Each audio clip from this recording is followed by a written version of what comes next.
ನೋಡಿ ಗಿಣ್ಣ ಅಂದರೆ ಯಾರೆಲ್ಲ ಇಷ್ಟಪಡಲ್ಲ ಅಲ್ವಾ ಫ್ರೆಂಡ್ಸ್. ಆದರೆ ನಾನು ತೆಳುವಾದ ಗಿಣ್ಣ ಮಾಡೋದು ಹೇಗೆ ಅಂತ ತೋರಿಸ್ತಾ ಇದ್ದೀನಿ. ಹಾಯ್ ಎಲ್ಲರಿಗೂ ನಮಸ್ಕಾರ, ಹೇಗಿದ್ದೀರಿ? ಚೆನ್ನಾಗಿದ್ದೀರಾ? ನಾನು ಕೂಡ ಚೆನ್ನಾಗಿದ್ದೀನಿ, ನೀವು ಚೆನ್ನಾಗಿದ್ದೀರಾ ಅಂದ್ಕೊಂಡಿದ್ದೀನಿ. ಫ್ರೆಂಡ್ಸ್, ನಮ್ಮನೆ ಬಾಜಿಯವರು ಆಕಳಿಂದು ಹಾಲು ಕೊಟ್ಟಿದ್ದರು, ಅಂದರೆ ಗೀಬ್ ಹಾಲು ಅಂತಾರಲ್ಲ ಅದನ್ನು ಕೊಟ್ಟಿದ್ದರು. ನಾನಿಲ್ಲಿ ಗಟ್ಟಿಯಾಗಿ ಮಾಡ್ತಾ ಇಲ್ಲ, ಅಳುಕಾಗಿ ಮಾಡ್ತಾ ಇದ್ದೀನಿ. ಅಳುಕು ಅಂದರೆ ತುಂಬ ತೆಳುವಾಗಿ ಮಾಡ್ತಾ ಇದ್ದೀನಿ ನಾನು. ಗಟ್ಟಿ ಗಿಣ್ಣ ಅಂದರೆ ಒಂಥರ ಕೇಕ್ ಟೈಪ್ ಬರುತ್ತಲ್ಲ, ಆ ಥರ ಗಟ್ಟಿ ಗಿಣ್ಣ ಅಂತಾರೆ. ಅದನ್ನು ನಾನಿಲ್ಲಿ ತೆಳುವಾಗಿ ಮಾಡಿ ತೋರಿಸ್ತಾ ಇದ್ದೀನಿ ಸಿಂಪಲ್ಲಾಗಿ. ನೋಡಿ, ಇಲ್ಲಿ ನಾನು ಆ ಹಾಲನ್ನು ತೊಗೊಂಡಿದ್ದೆ ಅಲ್ವಾ, ಸ್ವಲ್ಪ ಬೆಲ್ಲನ ಹಾಕ್ತಾ ಇದ್ದೇನೆ ಅದಕ್ಕೆ. ನೋಡಿ, ಬೆಲ್ಲ ನಿಮ್ಗೆ ಎಷ್ಟು ಸಿಹಿ ಬೇಕಲ್ವ ಅಷ್ಟು ನೋಡಿ ಹಾಲನ್ನು ಬೆಲ್ಲನ ಹಾಕಬೇಕು. ಇವಾಗ ಬೆಲ್ಲ ಮತ್ತು ಹಾಲನ್ನು ಎರಡೂ ನಾವು ನೀಟಾಗಿ ಮಿಕ್ಸ್ ಮಾಡ್ಕೊಳ್ಳೋಣ. ಗಟ್ಟಿ ಗಿಣ್ಣ ಅಂದರೆ ನಾವು ಬೇಯಿಸ್ಬೇಕಾಗುತ್ತೆ. ಬೇಯಿಸೋದು ಅಂದರೆ ಕುಕ್ಕರಲ್ಲಿ ಆದರೂ ಬೇಯಿಸ್ಬೋದು, ಇಲ್ಲ ಒಂದು ಪಾತ್ರೆಯಲ್ಲಿ ನೀರು ಹಾಕಿಬಿಟ್ಟು ಅದ್ರ ಮೇಲೆ ಸ್ಟ್ಯಾಂಡ್ ಇಟ್ಟಾದರೂ ನಾವು ಬೇಯಿಸ್ಬೋದು. ಆದರೆ ಈ ಥರ ಈ ಗಿಣ್ಣ ಚಪಾತಿಗೆ ತುಂಬ ಚೆನ್ನಾಗಾಗುತ್ತೆ ಅಂತ ತೋರಿಸ್ತಾ ಇದ್ದೀನಿ. ಕೆಲವೊಬ್ರಿಗೆ ಆ ಥರ ಮಾಡೋಕ್ಕೆ ಬರಲ್ಲ ಅಂದರೆ ನೀವು ಈ ಥರನಾದರೂ ಗಿಣ್ಣನ ಮಾಡ್ಕೊಂಡು ತಿನ್ಬೋದು.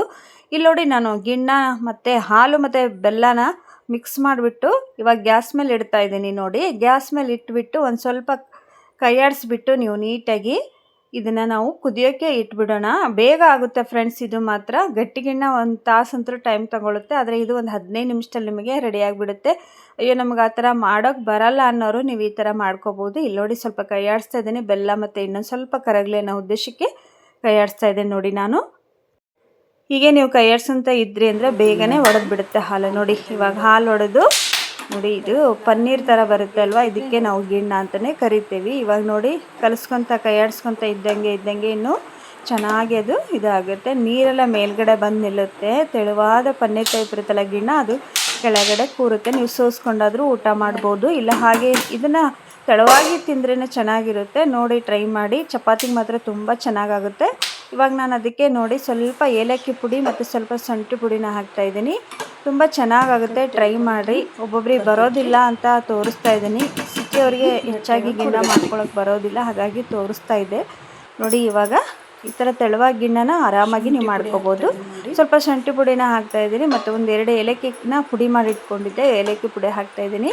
ನಾವು ಜಾಸ್ತಿ ಗಟ್ಟಿ ಗಿಣ್ಣನೇ ಮಾಡೋದು, ಆದರೆ ನಿಮಗೆ ತೋರ್ಸೋಕ್ಕೋಸ್ಕರ ನಾನಲ್ಲಿ ತೆಳುವಾಗಿ ಮಾಡಿ ತೋರಿಸ್ತಾ ಇದ್ದೀನಿ ಗಿಣ್ಣನ. ನೋಡಿ, ಟ್ರೈ ಮಾಡಿರಿ. ನೋಡಿ, ಇವಾಗ ಕುದೀತಾ ಇದೆ ನೋಡಿ ಗಿಣ್ಣ. ಇವಾಗ ಒಂದು ಏಲಕ್ಕಿಕಾಯಿನ ಒಂದೆರಡು ಏಲಕ್ಕಿಕಾಯಿ ಕುಟ್ಟಿ ಹಾಕಿದ್ದೆ ನೋಡಿ. ಇವಾಗ ಇದನ್ನು ಕುದಿಯೋಕ್ಕೆ ಬಿಟ್ಬಿಡೋಣ.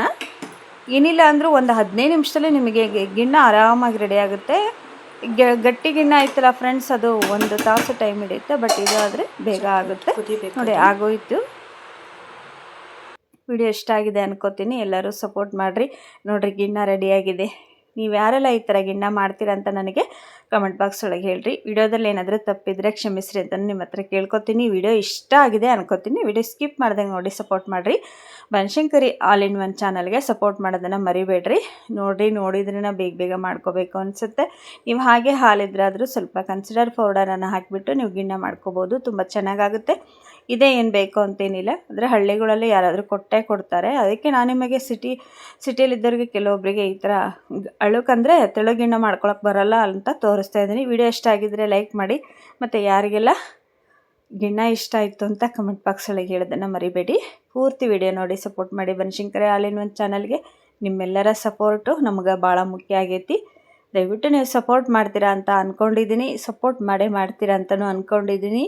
ಪೂರ್ತಿ ವಿಡಿಯೋನ ನೋಡ್ಕೊತ ಬರೀ. ತುಂಬ ವೀಡಿಯೋಸ್ ಹಾಕಿದ್ದೀನಿ, ಬಟ್ ನನಗೆ ಯಾಕೋ ವ್ಯೂಸೇ ಕಮ್ಮಿ ಆಗ್ತಾಯಿದೆ. ಇದನ್ನೆಲ್ಲ ನೋಡಿಬಿಟ್ರೆ ಚಾನಲ್ನೇ ಡಿಲೀಟ್ ಮಾಡಬೇಕು ಅನ್ನಿಸ್ತಾ ಇದೆ. ಆದರೆ ಏನು ಮಾಡೋದು, ಮಾಡ್ತಾಯಿದ್ದೀನಿ.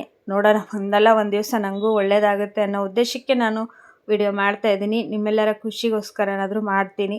ಆದರೆ ನೀವು ಇನ್ನೂ ಸಪೋರ್ಟ್ ಮಾಡಿದರೆ ನಮಗಿನ್ನೂ ಖುಷಿ ಆಗುತ್ತೆ ಅಂತ ನಿಮ್ಮ ಹತ್ರ ಕೇಳ್ಕೊತೀನಿ. ಮತ್ತೆ ಸಿಗ್ತೀನಿ. ಎಲ್ಲರಿಗೂ ಧನ್ಯವಾದಗಳು.